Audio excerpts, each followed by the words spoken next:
Halo, Assalamualaikum. Apa kabar? Semoga semuanya dalam keadaan sehat selalu ya. Sedang masa pandemi ini, jangan lupa sering cuci tangan dan pakai masker ya. Oh iya, pada hari ini kita akan membahas mengenai teks artikel opini. Artikel opini biasanya ada di koran. Lalu, bagaimana membedakan antara artikel opini, editorial, dan juga berita ya? Nah, kita akan membahasnya sesaat lagi. Hal yang akan kita bahas hari ini adalah definisi, perbedaan, fakta, opini, dan juga struktur. Kita mulai dari definisi ya. Artikel merupakan jenis tulisan yang berisi pendapat, gagasan, pikiran, atau kritik terhadap persoalan yang berkembang di masyarakat.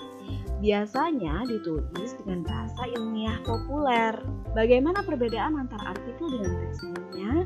Yuk kita simak. Perbedaan antara artikel editorial dan berita, yakni sama-sama memuat fakta. Ini sepertinya persamaannya ya. Kemudian, artikel dan editorial memiliki opini, sedangkan berita tidak memiliki opini. Artikel editorial dan berita sama-sama memuat isu yang aktual. Artikel editorial dan berita mempunyai perbedaan dari segi penulisnya. Kalau artikel ditulis oleh penulis siapa saja, jadi siapa saja di luar dari penerbit boleh menulis artikel. Kalau editorial hanya boleh ditulis oleh editor saja, yaitu tim yang tergabung dalam penerbit harian tersebut. Dan berita juga sama seperti editorial. Jadi sekali lagi saya tegaskan, kalau artikel boleh ditulis oleh siapa saja, baik itu pelajar, guru, pengamat politik, dan lain sebagainya. Bagaimana? Sudah bisa membedakan antara ketiganya kan? Kalau begitu, kita lanjut ke materi berikutnya ya, yaitu fakta dan opini. Artikel dibentuk oleh fakta dan opini. Fakta adalah kenyataan atau peristiwa yang benar-benar ada atau terjadi. Selanjutnya, fakta biasanya dapat menjawab pertanyaan apa, siapa, kapan, di mana, atau berapa. Dan menyertakan bukti berupa data-data yang akurat. Nah, saya punya sedikit cuplikan paragraf yang berisi fakta. Ikan paus adalah satu-satunya mamalia terbesar yang hidup baik di dalam air maupun di daratan. Bobot terberat ikan ini mencapai 7 ton dengan panjang sekitar 1000 meter. Monster air tersebut hidup di samudera yang luas dengan memakan ribuan hewan-hewan kecil seperti ikan dan plankton, ujar Gray. Dalam hal berkembang biak, ikan paus bereproduksi dengan cara melahirkan 3 hingga 4 ekor bayi paus yang beratnya mencapai 2 ton. Nah, menurut kamu kalimat pertama termasuk ke dalam fakta atau bukan? Betul sekali. Kalimat pertama termasuk ke dalam fakta karena dapat menjawab pertanyaan apa? Apa sih ikan paus itu? Nah, jawabannya ada di kalimat pertama. Dan kalimat kedua termasuk fakta atau bukan? Betul sekali, termasuk ke dalam fakta karena dapat menjawab pertanyaan berapa. Untuk kalimat ketiga, apakah termasuk ke dalam fakta? Tepat sekali. Termasuk ke dalam fakta karena dapat menjawab pertanyaan siapa atau di mana. Kalimat terakhir, yuk, termasuk ke dalam fakta atau bukan? Tepat sekali, termasuk ke dalam fakta karena dapat menjawab pertanyaan berapa, yaitu 3-4 ekor bayi paus. Baik, untuk fakta sudah jelas bukan? Kalau begitu kita lanjut pada materi berikutnya ya, yaitu materi opini. Opini adalah pendapat, pikiran, atau pendirian seseorang terhadap sesuatu. Opini biasanya dapat menjawab pertanyaan bagaimana dan juga mengapa. Selanjutnya menggunakan kata yang bertujuan menyampaikan sesuatu yang berupa sebaiknya, saran saya, atau pendapat saya. Nah, itu biasanya masuk ke dalam opini. Satu lagi tambahan yang tidak saya tuliskan di sini, yakni opini dapat berupa kalimat tanya atau kalimat perintah. Seperti itu.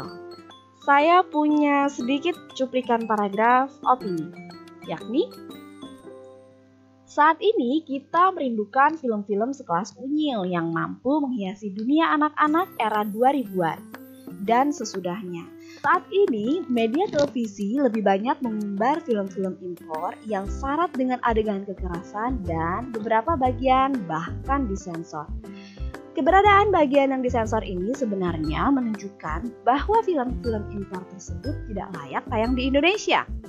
Ini belum termasuk sinetron anak-anak, tapi bercampur dengan gaya hidup orang dewasa yang tidak layak dikonsumsi.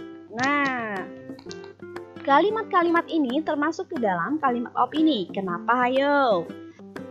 Tepat sekali, karena berisi pendapat atau pikiran seseorang.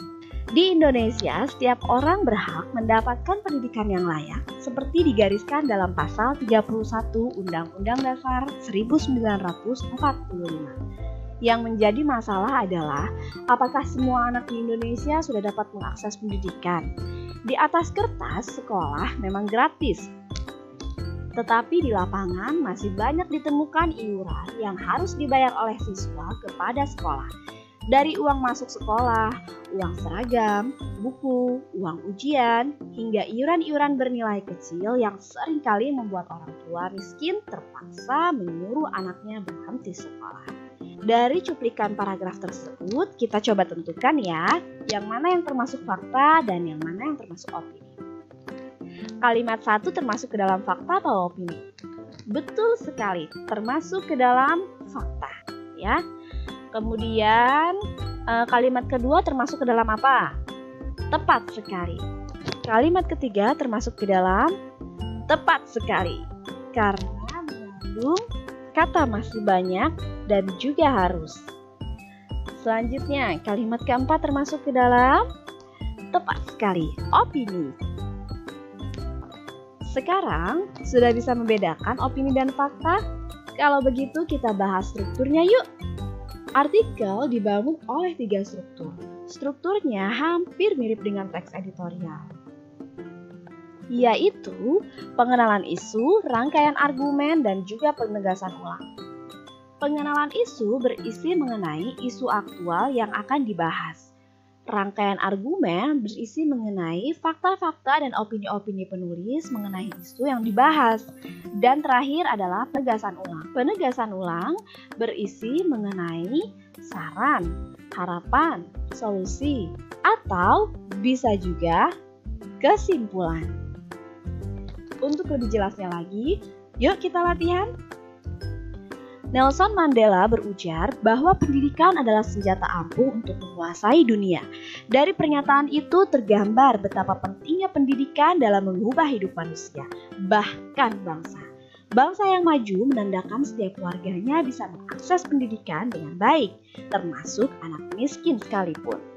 Di Indonesia, setiap orang berhak mendapatkan pendidikan yang layak, seperti digariskan dalam pasal 31 Undang-Undang 1945. Yang menjadi masalah adalah apakah semua anak di Indonesia sudah dapat mengakses pendidikan? Di atas kertas sekolah memang gratis, tapi di lapangan masih banyak ditemukan iuran yang harus dibayar oleh siswa kepada sekolah. Dari uang masuk sekolah, uang seragam, buku, uang ujian, hingga iuran-iuran bernilai kecil yang seringkali membuat orang tua miskin terpaksa menyuruh anaknya berhenti sekolah. Bagi keluarga yang mampu, tentu saja biaya-biaya itu tak menjadi masalah. Bahkan, mereka rela mengeluarkan biaya lebih besar untuk mendapatkan pendidikan terbaik untuk anaknya. Masalahnya akan mengganjal bagi orang tua tak mampu. Akhirnya, tak sedikit dari anak-anak miskin menjadi putus sekolah. Dari kondisi itu, seharusnya negara hadir dan memiliki tanggung jawab besar. Peran yang bisa dilakukan untuk mengawasi agar sekolah tidak melanggar hak-hak anak dalam memperoleh pendidikan, misalnya melakukan pengawasan yang cukup terhadap kebijakan sekolah, terutama yang berkaitan dengan biaya, turun ke kampung-kampung miskin dan mencari anak-anak miskin yang putus sekolah dan lain sebagainya. Dari kutipan teks artikel opini tersebut, menurutmu bagian pengenalan isu terdapat dalam paragraf berapa ya? Betul sekali. Karena dalam paragraf ini mengungkapkan mengenai isu yang dibahas, yakni pentingnya pendidikan bagi setiap warga bangsa. Selanjutnya, rangkaian argumen terdapat dalam paragraf berapa sampai berapa ya? Tepat sekali, 2 dan juga 3, karena di sini terdapat fakta dan juga opini-opini.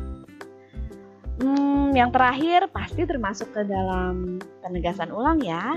Nah, penegasan ulang yang digambarkan dalam teks ini merupakan jenis penegasan ulang. Tepat sekali. Saran. Di sini penulis menawarkan saran-saran yang bisa dilakukan oleh pemerintah untuk mengantisipasi masalah tersebut. Apa saja? Yaitu melakukan pengawasan, turun ke kampung-kampung dan mencari anak-anak. Mudah bukan materi ini? Semoga pembahasan tadi membantumu dalam memahami materi artikel opini.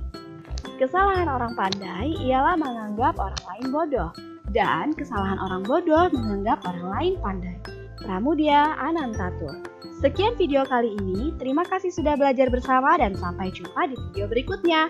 Wassalamualaikum warahmatullahi wabarakatuh.